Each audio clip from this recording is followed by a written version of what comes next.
Euro চ্যাম্পিয়নশিপের ইতিহাসে সবচেয়ে কম বয়সী খেলোয়াড় হিসেবে গোলের কৃতিত্ব অর্জন করেছেন স্পেনের লামিন ইয়ামাল। ১৬ বছর ৩৬২ দিন বয়সে মিউনিখে ফ্রান্সের বিপক্ষে সেমিফাইনালে গোল করে ইয়ামাল এই রেকর্ড গড়েন।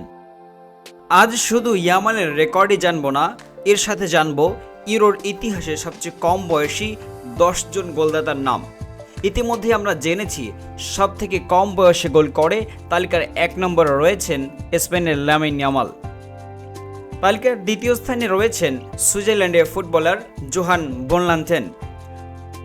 ২০০৪ সালে ইউরোতে ফ্রান্সের বিপক্ষে তিনি গোল করেন ১৮ বছর ১৪১ দিন বয়সে।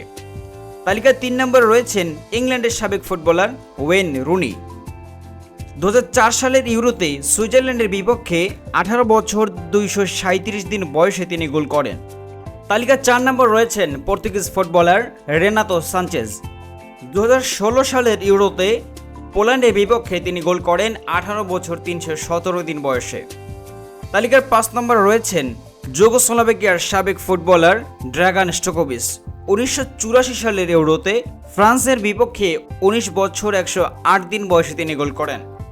তালিকার ৬ নম্বরে রয়েছেন তুর্কি ফুটবলার আর্দা গুলার, যিনি বর্তমান চলমান ইউরোতে জর্জিয়ার বিপক্ষে ১৯ বছর ১১৪ দিন বয়সে গোল করেন। তালিকার ৭ নম্বরে রয়েছেন পর্তুগিজ ফুটবলার ক্রিস্টিয়ানো রোনালদো।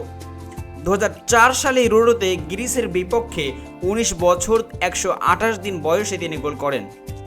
তালিকার ৮ নম্বরে রয়েছেন হাঙ্গেরিয়ান ফুটবলার ফ্রেন্স বিনি। ১৯৬৪ সালের ইউরোতে ১৯ বছর ১৮৩ দিন বয়সে তিনি স্পেনের বিপক্ষে গোল করেন। তালিকার ৯ নম্বরে রয়েছেন রোমানিয়ান ফুটবলার ক্রিস্টিয়ান চিভু।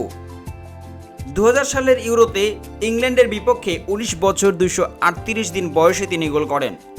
তালিকার ১০ নম্বরে রয়েছেন নেদারল্যান্ডের ফুটবলার প্যাট্রিক কুলিভার্ট। ১৯৯৬ সালের ইউরোতে ইংল্যান্ডের বিপক্ষে ১৯ বছর ৩৫৩ দিন বয়সে তিনি গোল করেন। এই ছিল ইউরোর ইতিহাসে সবথেকে কম বয়সী ১০ জন ফুটবলারের নাম।